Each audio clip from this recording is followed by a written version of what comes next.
fired or forced out. President Trump replaces more senior staff with like-minded advisors.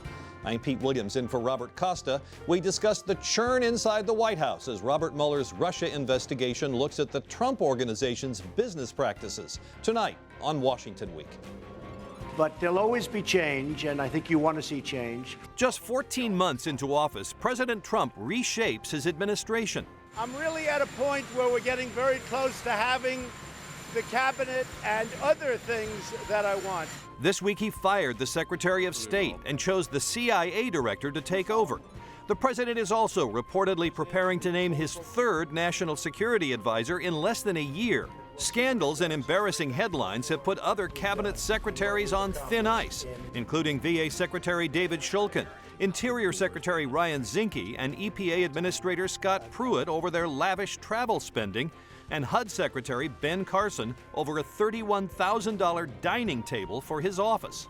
Also this week, the Trump administration slaps new sanctions on Russia to punish Moscow for 2016 election meddling and its attempts to penetrate the U.S. power grid. All this as the U.S. joins allies in blaming Russia for a nerve agent attack in Britain. We discuss it all with Jonathan Swan of Axios, Abby Phillip of CNN, Peter Baker of the New York Times, and Susan Glasser of Politico. This is Washington Week. Once again, live from Washington, substituting for Robert Costa, Pete Williams of NBC News. Good evening. Here's a tip for top officials in the Trump administration who are eager to keep their jobs. Don't leave town. James Comey found out he'd been fired last year while on a trip to Los Angeles. Rex Tillerson was warned that he was about to be fired on a visit to Africa and got the final word just a few hours after returning home. President Trump insists that reports of West Wing chaos and more purges to come are exaggerations, but the president acknowledges that he is considering more changes after his sudden firing of Rex Tillerson. For Tillerson's replacement, the president has chosen CIA Director Mike Pompeo, a hawkish Trump loyalist who's a former Kansas congressman and a graduate of West Point and Harvard Law. Mr. Trump wants Geena Haspel to become the first woman to lead the CIA. She's a career CIA employee, currently the deputy director. Her confirmation could be complicated, though, by the fact that she oversaw a torture program at a CIA prison after 9/11. And Mr. Trump is apparently ready to replace National Security Advisor H.R. McMaster. That word comes just a few days after the president suggested that he wants to build a new team of advisors who are aligned with his agenda and style. Here's how the Washington Post summarized the turnover and the turmoil. The mood inside the White House in recent days has verged on mania as Trump increasingly keeps his own counsel and senior aides struggle to determine the gradations between rumor and truth. So, Peter Baker, what is going on? Is the president more comfortable making these decisions, or does he want people to fight it out to see who's going to win? Well, this is definitely the wildest week we've seen in the Trump presidency since, last week probably. I mean, the thing is, he likes this kind of chaos, if you want to use that word. He likes this kind of churning. It keeps things exciting. Remember, he spent 14 years as a reality show host. He wants us coming back for the next episode. So we have a cliffhanger this week. H.R. McMaster is supposed to be fired, but not today. So come back next week. We'll see whether he's there. Now, is this your own metaphor, or do you think that's the way he really thinks about it? I do think it's the way he thinks about it. Our reporting has shown that he told people at the beginning of his presidency, think of this like a reality show with a weekly episode. You have to keep the viewers interested. I don't mean that's the only way he thinks of his presidency, of course, but that is part of his way of keeping us engaged. And he doesn't mind that we get off discipline. You know, other presidents really, really resist sponsoring a big trip to California for the purposes of showcasing his big policy initiative on the border wall and distracting with something else. This president has no problem with that. If you want to pay attention to the other thing, fine. He's going to do 3, 4, 5 things a day. Keep up with him, please. Okay, so on Rex Tillerson, let me ask you again, what was most surprising about that? That it happened or that it took so long to happen? I think it took so long to happen in a way. He's been kind of the forgive the phrase, but dead man walking for quite a while. People remember it was last August he was reported to have said by NBC that the president was a moron. It's really hard to come back from that. And I think the president only left him there so long because we had all been writing stories and reporting stories on air about how he was on the way out. And he, decided to show us that he was the one in charge, not us. So he left Rex Tillerson in place for a while, but it was ultimately going to happen. So, Abby, could he have lasted longer if he had been more adept at internal politics within the administration instead of being such a lone cowboy? Perhaps, but probably not. It seemed very much that the problem with Rex Tillerson in this administration was a personality misalignment with the president, and that they didn't have a style of communicating with each other that was effective.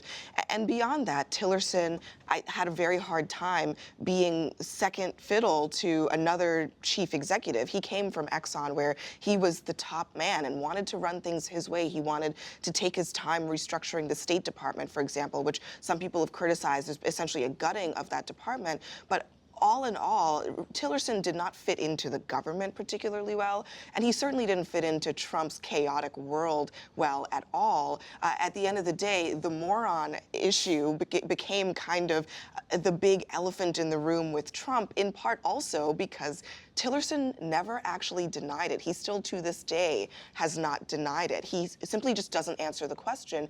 And with Trump, he knew about it.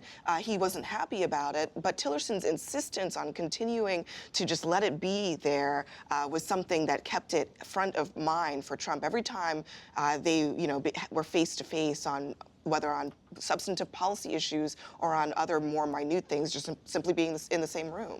Susan, we know about their big differences on the Iran nuclear deal, for example, but does Rex Tillerson deserve some credit for setting the table for the North Korean talks, or did that happen in spite of him? Well, it's interesting. Obviously, the president's decision to go ahead and announce that he was going to meet face-to-face with Kim Jong-un was a surprise to everybody, including the South Koreans who were there to present the offer, including his own staff. Remember, this was last week's episode, so we might have forgotten. But, President Trump did an extraordinary thing. He actually walked in, pulled his aides out of a meeting with the South Korea and said, no, I know I'm supposed to meet with them tomorrow. I'd like to do this right now. Brought him into the Oval Office. Look at that picture, and it tells you an awful lot, I think, about how the Trump White House is working right now. You have H.R. McMaster in there. You have Jim Mattis, the Secretary of Defense. You have poor Rex Tillerson off in Africa, not even consulted. Everybody sitting around. Donald Trump says, I'll just do it. So, sure, Rex Tillerson was advocating for negotiations for months. But remember, President Trump started to publicly undercut him on that. That also began over the summer with tweets, by the way, while Tillerson was on overseas travel. And, no one believes that this is part of some carefully planned out strategic symmetry that Donald Trump is engaging in. So, we don't know what the background work is. Remember, there's no ambassador to South Korea.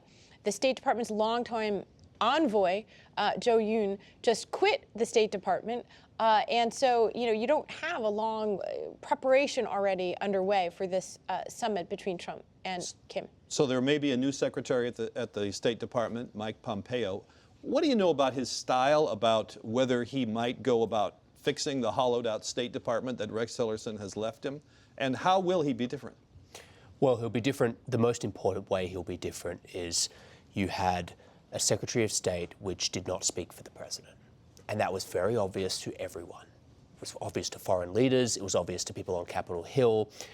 One senator who is very close with Mike Pompeo and is very close with Donald Trump said to me, you can have separation between the president and his attorney general. I mean, we've seen that. Trump is obviously loathes and despises Jeff Sessions, takes great glee in humiliating him. But actually, that can be kind of useful. You can have a bit of separation between the Justice Department and the White House. You can't have that with the Secretary of State. Mike Pompeo has a personal intimacy with Trump. He briefs him daily. He's a guy's guy. They joke. It's actually kind of a jocular relationship in the similar way that Trump had actually with Mike Flynn. They just, shoot the whatever. And so I think you're going to have a Secretary of State that there is no distance between him and the president. And that is going to be the biggest difference. Thank you for saying whatever. Or even when there is, Mike Pompeo knows how to talk to Trump. The major task with people who work for Trump is that even when you disagree with him on policy or on something else, you know how to say it to him in a way that doesn't get his back up.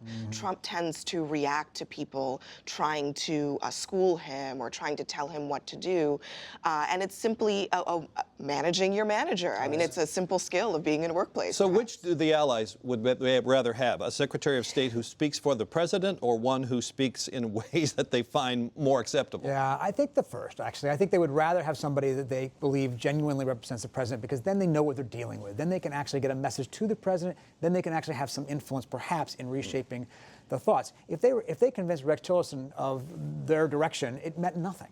So if they convince Mike Pompeo, they can get some. Well, the stylistic thing is really important, too, because, it's been portrayed in sort of conflicting ways. On the one hand, is this about loyalty and President Trump wanting somebody who blindly reflects his policy priorities?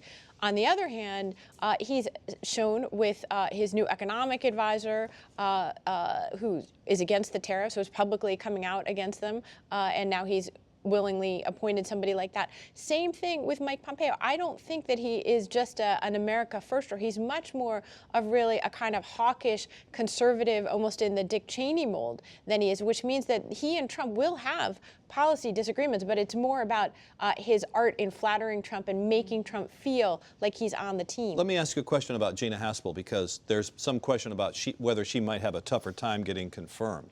What about that? She has the fact that she's the first woman going forward, but is there a chance that she might not make it? There's a chance, certainly. Rand Paul has already come out against her. He's also come out against Mike Pompeo with a 51-49 margin. Republicans can't afford to lose a whole lot of people. In her case, obviously, there's the issue of torture. It's going to bring that up in hearings. What was she doing in Thailand? What responsibilities does she have? Having said that, she does have the support of some Democrats who work with her, including some people who worked in the Obama administration and found her to be professional, who have defended her. She would be the first woman at the CIA. She's a career person at the CIA, which probably benefits her in this effort. So we'll see. I think it's unknown at this point. Well, moving on to Russia, the Trump administration announced new sanctions to punish Moscow for interfering in the election in 2016 and for cyber attacks targeting U.S. and European electrical systems and nuclear power plants. This week, the U.S. also joined Britain, France, and Germany in condemning Russia for a nerve agent attack on a former Russian spy and his daughter in the U.K. that has left both critically ill. During an emergency UN Security Council meeting on Wednesday, the U.S. Ambassador Nikki Haley blasted the Russian government for that attack.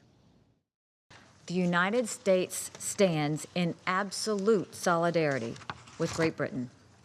The United States believes that Russia is responsible for the attack on 2 people in the United Kingdom using a military-grade nerve agent.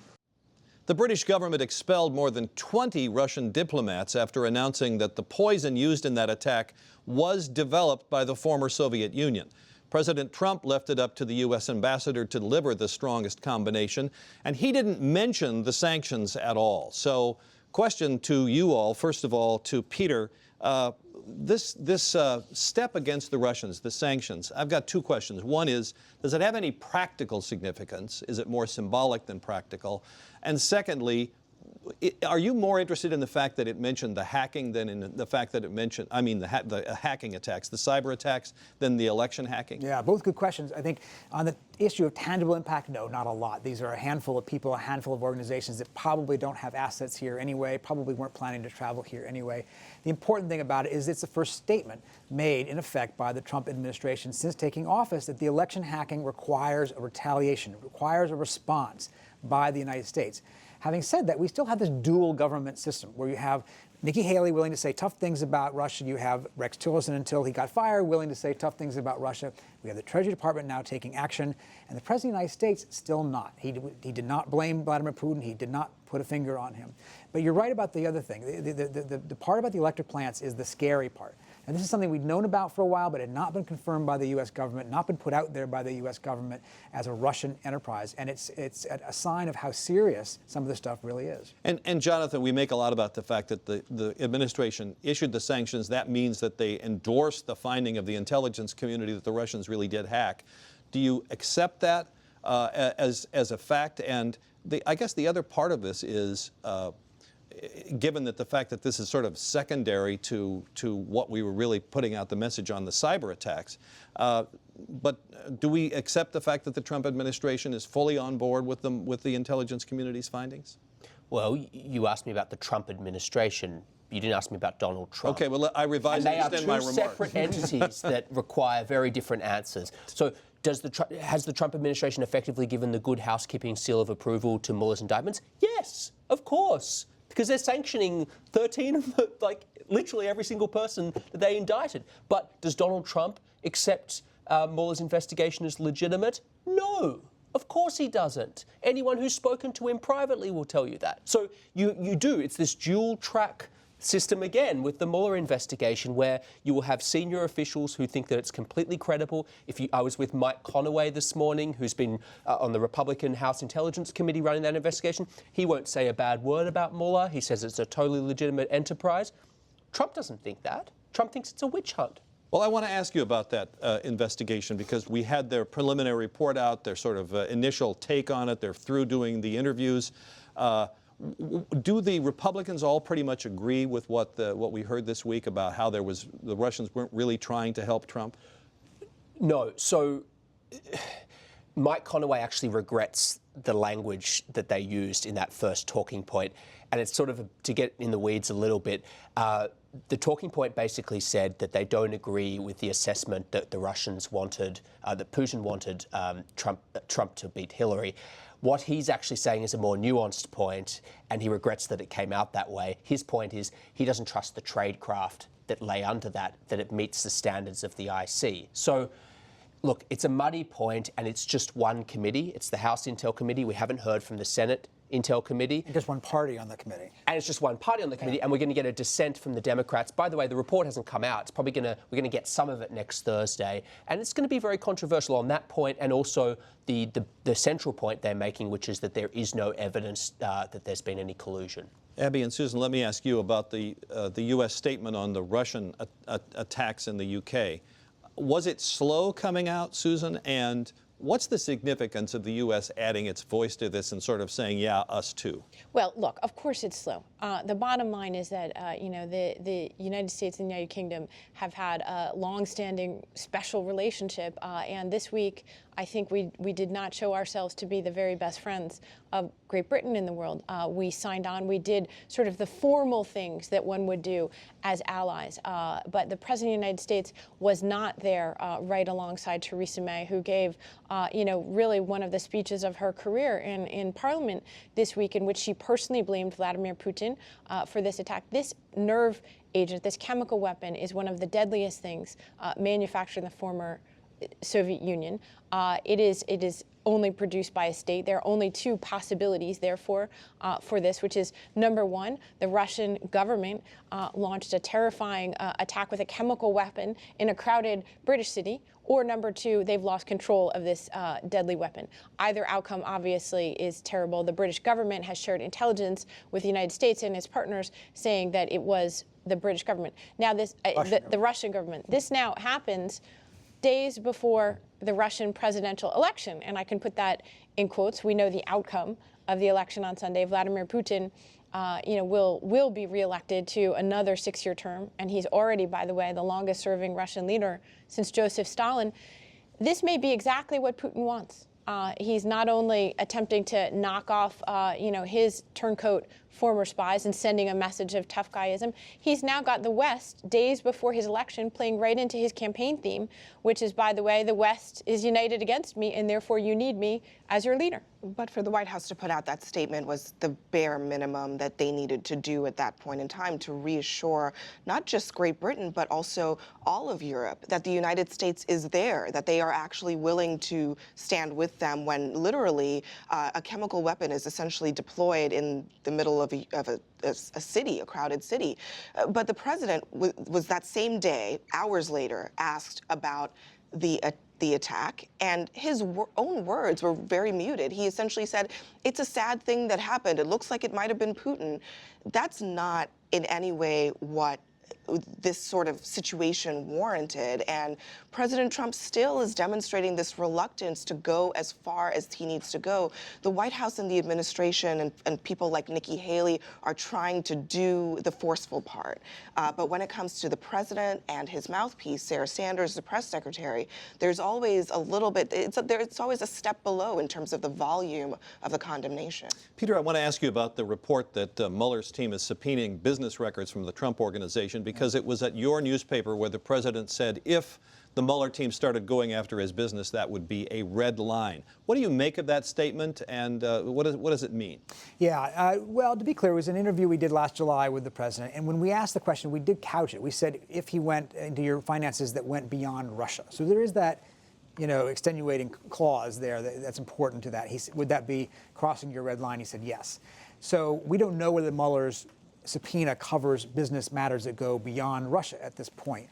Now, would that cross President Trump's red line? What would that mean? We don't know. President Trump's red line on many things can change from week to week. So but it's an important issue, and it's something to watch. All right. Thank you all. Thanks very much. Stay tuned to find out how you can support your local PBS station that in turn supports Washington Week. And our conversation continues on the Washington Week Extra, where we'll talk about the secrecy surrounding the soon-to-be-released book by former FBI Director James Comey, plus big lessons from Tuesday's special election in Pennsylvania, where a Democrat appears to have won a reliably Republican district. You can watch it online later tonight and all weekend long at pbs.org/Washington Week. Robert Costa returns next week. I'm Pete Williams. Thanks for watching.